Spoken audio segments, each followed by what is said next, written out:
अहिल्यानगरच्या श्रीरामपूर तालुक्यामध्ये मालुंजे बुद्रुक रोडची दुरावस्था विद्यार्थ्यांनी मांडली आहे। अनेक वर्षांपासून रस्त्याचं काम न झाल्याने शाळेत जाणाऱ्या विद्यार्थ्यांची मोठी गैरसोय होतीये।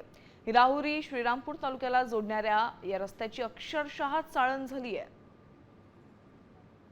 सार्थक निकम या विद्यार्थ्याने याचा आढावा घेतलाय, पाहूया। रस्ता मालुंजे खुर्द वरून जाणारा मालुंजे लाडगाव वर जाणार आहे आणि ती तुम्ही बघू शकता खड्डे, हे खड्डे नाही का झालेले।